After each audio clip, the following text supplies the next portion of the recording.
What is your thinking in that direction? I just said earlier on that no child will be left behind in my government. Government school up to high school, from kindergarten to high school, be free for every child. You know, I have single parents, especially women, who are widows and some who have no husbands. Some of them have 5, 6 children. They cannot send them to school. That burden will be off. The day of freedom is coming. All of their children will go to school for government accounts. So, and will also heavily subsidize private schools so that they can reduce their school fees. Of course, it will be rigid. Will not allow commercialization of education that everybody can open school just like you're selling a Wheeler market. We check on the standards because we don't want people to corrupt our children's minds. We want them to learn and to be able to compete with students anywhere in the world. Wow. Exposure to IT and everything else that students are exposed to in other parts of the world. Education is a key to national development. So we have to be serious about education. And we use rule of law to make sure everything works in this country properly for everyone. Because, you know, we want to make Liberia a sweet land of liberty for all Liberians in every aspect of life, to the extent that Liberians who are abroad will be proud to run back home. Just like when Mandela became president of South Africa, all of the South Africans left other parts of the world and they went back home. And since they went back home, they've been reluctant to go back to where they used to be. That is what I want to do for Liberia. For Liberians to see Liberia as a country that will be so sweet that they will not want to leave. And wherever they leave or go abroad, they will want to run back to. Wow. Then we can say sweet land of liberty, not just for the few up there in government, but for all Liberians. That is the Liberia that I want.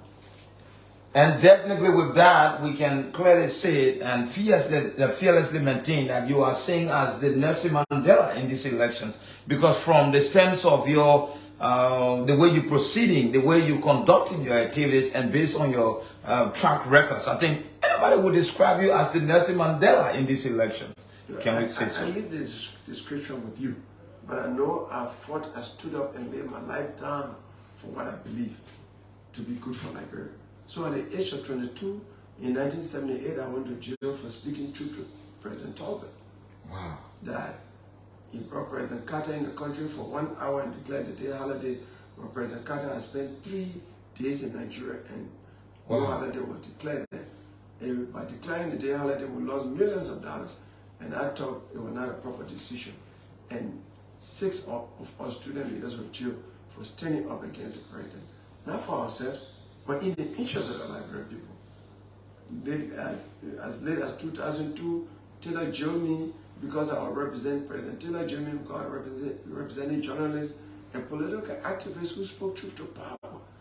So that jailing was not because I committed a crime, but because I stood up for the Liberian people. I resigned from President Saleh's government because she did not have the courage to lay a foundation for good governance, to fight corruption against her friends and relatives that she had brought in government. I said I couldn't be part of this government. So in the interest of Liberian people, I resigned from the government so that it can be a lesson for her to change her style of governance to actually govern in the interest of the people. So I've always stood up for the people. And there's nobody in this race who can say that he or she has sacrificed one aspect of life, even risking his life or her life, or sacrificing any opportunity, or risking the chance of losing any opportunity for the Liberian people. I have done that. It's easy for me to do, and I believe in the interest of Liberian people, we will change the story. We will govern in such a way that they will enjoy the country. Because this is a naturally rich country that God gave us. Rich soil that is fertile, that you don't need a fertilizer to have the oranges and the mangoes around here grow. That under the soil, even you dig here, you might find diamond or gold, iron ore, so many resources and mineral resources, some of them untapped. Yet we are poor. We are poor because of the choices that we make on election day. We take bag of rice, we take money, we take election time market blue, we take t-shirts, money, and other things, and put bad people into office to suffer. This election, 2023, is a crucial election because 2023 is the first time in more than 100 years that we are having a former ruling party trying to come back to power. So you haven't seen that before? More than 100 years. It happened in the 1800s, around in the 1870s. That's when it happened. All right? Okay. Yes. So when Republican Party trying to come back to power against Tory Party, since that time we haven't had it. So now we have one party that has been there 2 terms, and one party that has been there 1 term, and the old party is trying to come back. And the old party didn't do well because they made corruption to be a monster in the place, vampire. Why are they coming back? What can they do for us? And the new money eaters who have made Liberia the #1 dirtiest country in Africa and the 10th poorest country in Africa, are trying to maintain power. They want to hold on to power. So the struggle right now is between the old money eaters and the new money eaters. So the struggle is not in our interest. I am calling upon all Liberian voters to vote both the old money eaters and the new money eaters not to give them second chance in power.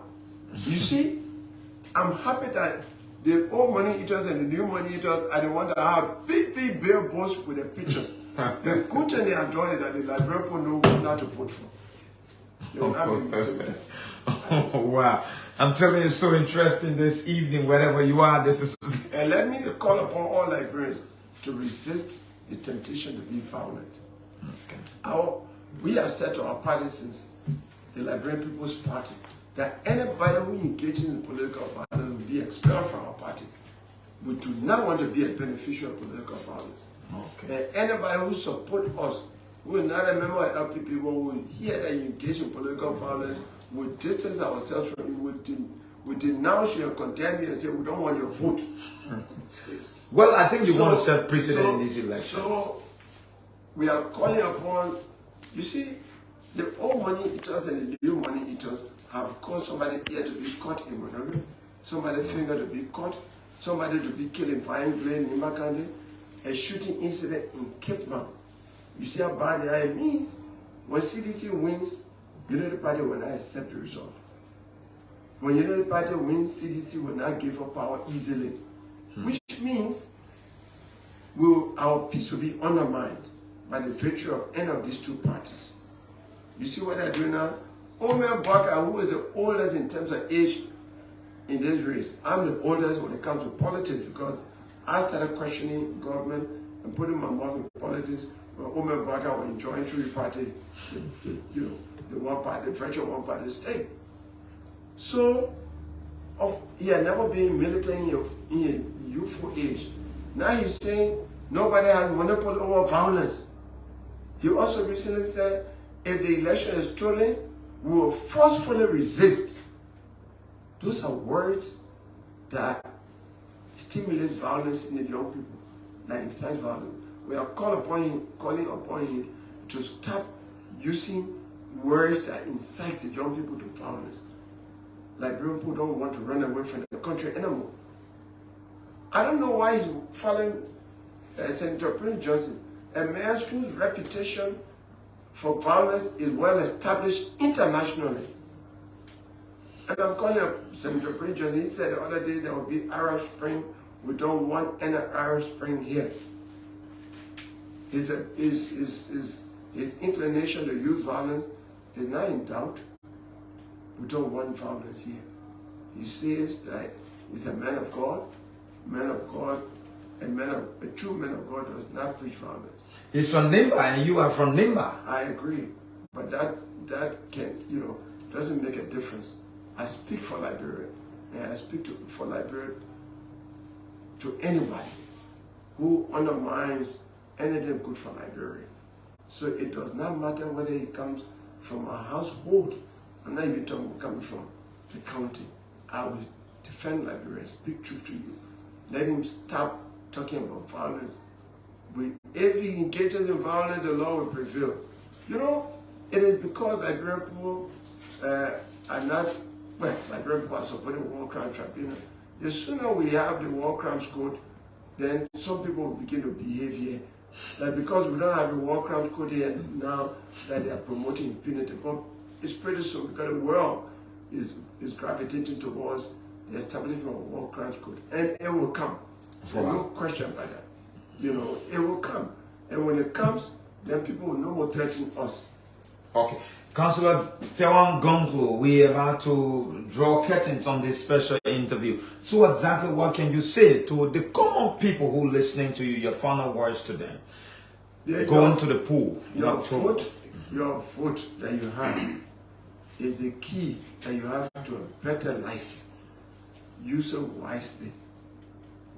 Don't rely on the two of our lapa, the t-shirt they're giving you, the money they're giving you, the t-shirt they're giving you, the promises they are making to you, that when you vote for them, they will give you $20.